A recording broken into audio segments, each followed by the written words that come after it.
Have you ever wondered why some coaches get ahead faster than others? I used to think about this, and I'm like, man, is it just posting content? Like, what's going on? That's what the gurus told me. I've been able to get a lot of coaching clients because of this, like hundreds of coaching clients, and it happened because there's specific there's a specific way that I help our coaches launch their business. So that's what we're going to go through today. So, all right, so let's do it. So this is how I would launch a coaching business today and the exact tools that I would use. All right. And, this helped me get a lot of clients throughout the years. So let's dive into it. All right. So this is what we call the coaching starter kit, right? And these are the 15 digital tools that I'm using. All right. So first one is what we call the success playbook. Success playbook. And this success playbook is the 12-step curriculum of how to actually help your clients go from A to Z, right? So think about coaching. Your clients are paying you to get a specific result.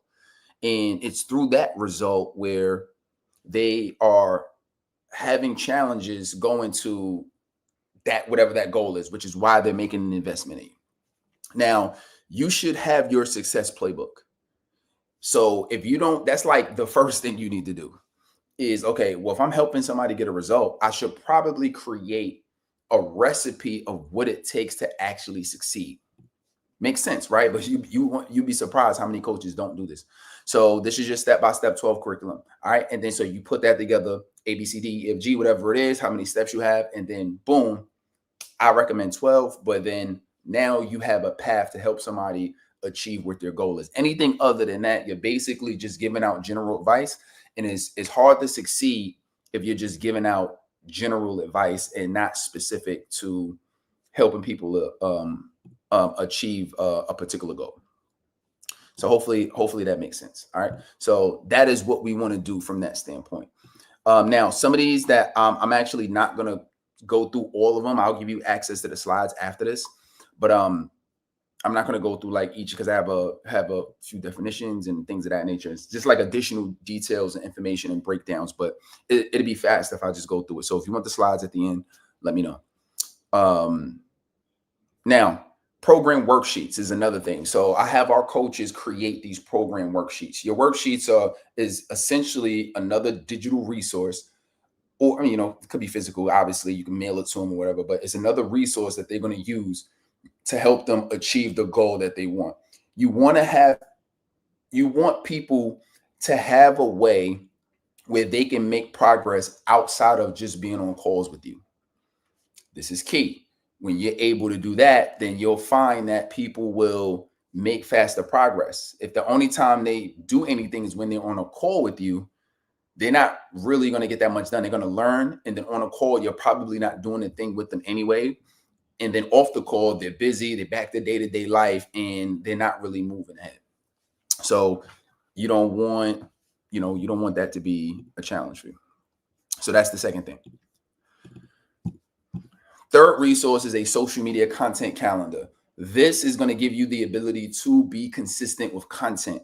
There's been times where I haven't posted some days, or I have, and then especially as through my first initial years, you wouldn't see me consistently on social. I wasn't consistently doing the lives. I wasn't consistently putting out the posts on a daily basis, and I wasn't demonstrating the authority and the credibility that I know that I could have just by actually being active on a daily basis. So this is, but a lot of the time people say, well, I don't have time, or I don't know what to talk about. Well, they don't have time and don't know what to talk about, which, by the way, that was me. And the real reason was because I wasn't prepared. I didn't have a calendar of here's exactly what I'm going to be talking about. When you have that ahead of time, it makes it much easier for you to win. So hopefully that makes sense. Now, next is a Facebook ad and video script. You need to have ads. You need to have a video script. What this is going to do is this is going to give you the ability to obviously run ads, right? So you got to be able to create it, know how to create it. By the way, there are best practices, but my goal isn't to show you how to do all of these, how to master all of these right now. My goal is just to give you the the chess pieces on a board and which ones you need to have and which one how you need to play them. So the Facebook ads are going to obviously attract new clients. So you want to be able to use the ads through the advertising. You want to have a video script so you know what to say. So I do this with my coaches. We have an ads agency that's called Mass Attention Marketing. This is an additional resource that we provide our coaches, and we run their ads for them. So now they have an ability to be able to get people and not have to manage it themselves. So that's what's dope. Either way, I also have like as part of our curriculum, I also give them the ability to learn about the ads. So you can do it yourself, or if you just say, okay, I just want to leave it up to you because you've already mastered it. Great, we'd love to run your ads, right? But that's what we do. But you want to make sure that you're definitely running ads in order to take your business to the next level and to be able to launch it properly. Next is the automated email follow-up sequence. So when you're getting leads, you need to immediately start touching base with them. If you don't do that, they're going to go cold. They're going to forget about you. Wait, why did I sign up for this? Wait, what did I sign up for? Wait, who are you again? And then they're going to get amnesia. So, and usually that typically happens after about a week, right?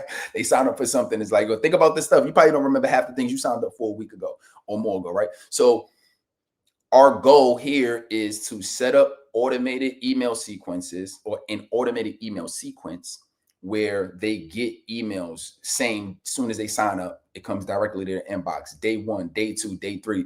I have the email sequence right now that is about it's about 25 days. And that does not mean that it's 25 days consecutively. So I have about an email sequence that's like 10 days consecutively. And then I start spacing it out every 2 to 3 days. Coach T, what are you sending? Again, it's not about me showing you how to master this right now, but I'm just sending things out, training, teaching, sending out my credibility testimonials, things of that nature. Discovery and strategy call script. So you want, and by the way, as I'm going through these, if there's any topics that you want to learn more about, just go ahead and put it in the comments and I'll consider it as covering it in a future topic. So discovery and strategy call script. How are you going to make sales as a coach if you don't know what you're going to say on a call? A discovery call, it typically is a screening call. This is maybe like a 10-minute call. The first time you ever speak to somebody, that is considered a discovery call. Typically, you're finding out goals, you're finding out their their challenges, and then you're recommending them to speak with you longer, where you can really understand what they need, and then this way you present your offer. So that discovery call is like the screening. The strategy call is where you present the offer. So you got to have this. Other than that, you're getting on the call and you're like, and you don't know what to do, and then people wonder why it takes so long for them to win and succeed. Is because you're guessing. You always want to follow best practice. So even so for us, I give all of our clients, they get a template on exactly what to say on these calls. Next is a credibility landing page. So this is a page where you're basically, people are reading and they're learning about you, and they're getting credibility, right? Which I call it a credibility landing page, where they're learning your credibility prior to getting on a call with you. So if you ever got on a call and people kind of question if you can help or how credible you are, or hey, can you show me your website? Can you show me, how you've helped people? Or if you ever had people not really sure that you're able to provide the value that you're saying on a call, it's probably because you don't have one of these set up.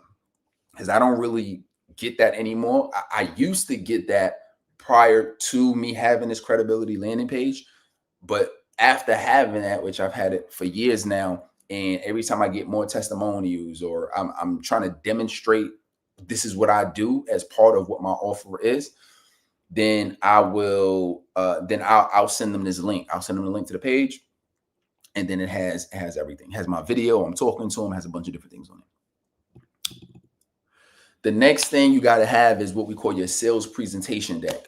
Sales presentation deck is you showing visuals of how you can help and what you do and what your process is and what your offer is, right? So, and by the way, this is not my real offering. By the way, it's not my real pricing.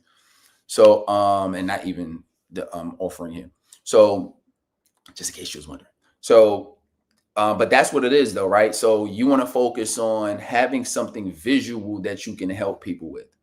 right? So, because a lot of times you've been on a call, and if you don't have it, you probably don't have a script. So this is also could be considered not like a script, but it keeps you on task with what you should be talking about and what you should be showing, what you should be presenting without you actually having a word for word script. So that's the dopest part about having this is now you can actually go through and then show visuals. When you're able to show visuals and you're able to show graphs and you're able to show what your process looks like and you're able to show your offering, it does increase your closing percentage. So you want to have a sales presentation deck. These are the things you want to have when you're launching your program. If you don't have these things or you're missing some of these, that could be the reason why it's taking so long to get new clients. Next is your onboarding deck. So onboarding deck is once you get new clients, you are onboarding them, right? So you should be onboarding them. You should tell them this also increases your retention, meaning people will stay with you longer. They will work with you longer. You'll end the term and they'll say, can we work together again? Believe it or not, that's how powerful onboarding deck is. The biggest reason people leave programs is because of confusion.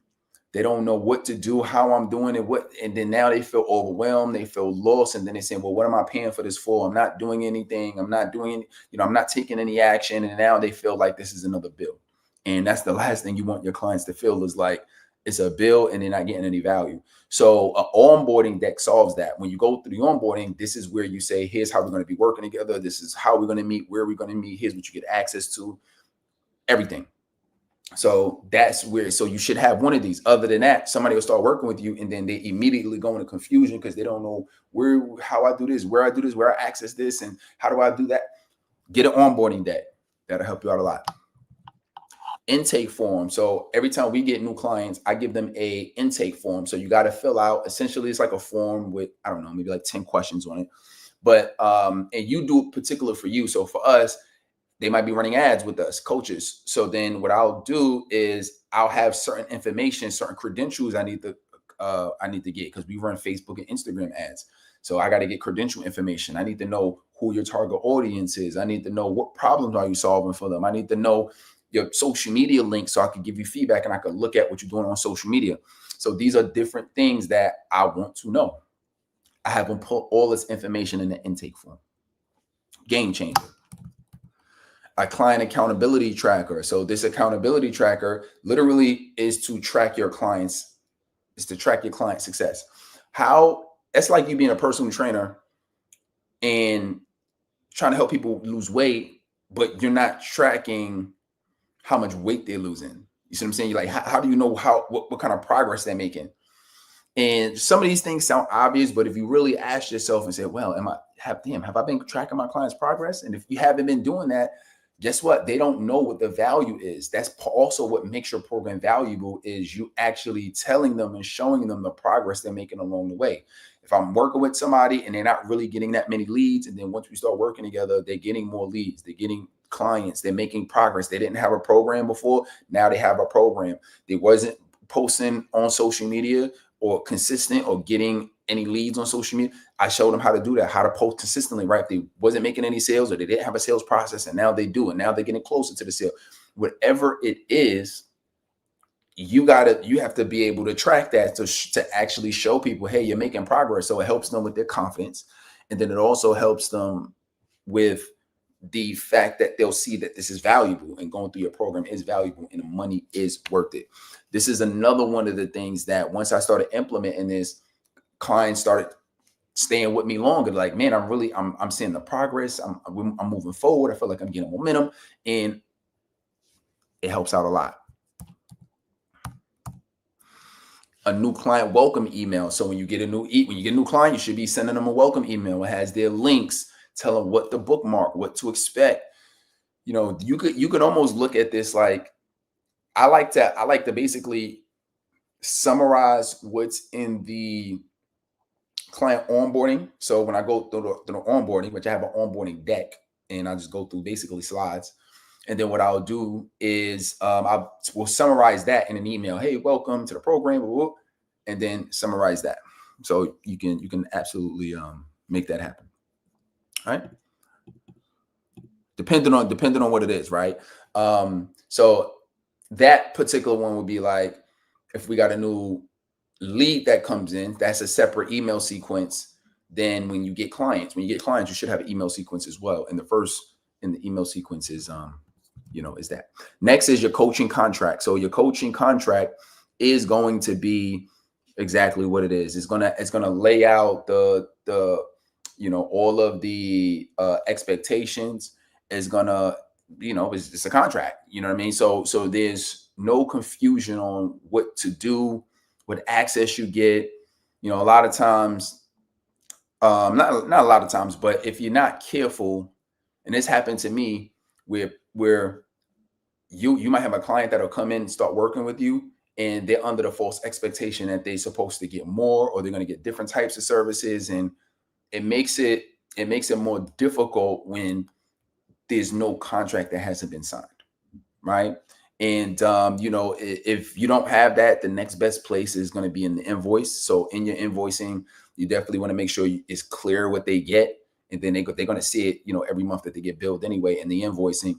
But it's definitely good to have a coaching contract in place, and then they sign off on that, and then that gives even more detail, more explanation in terms of what the sort of what the expectations are, what the rules, regulations are, all of that good stuff. All right, so boom, there you go. So that is it. Like these are the things that I do every time I get a new coach, or if I was starting over my coaching business today, these are the things that I would do. So make sure that you go back through this. By the way, if you want access to that slide deck, because there was a bunch of things I didn't cover, and you just want access to the full slide deck, just go ahead and put coaching starter kit in the comments, coaching starter kit in the comments. And then what I'll do is I'll give you, which is your coaching starter kit. I'll put that in I'll send you the link, and you can have access to it. All right. So coaching starter kit in the comments.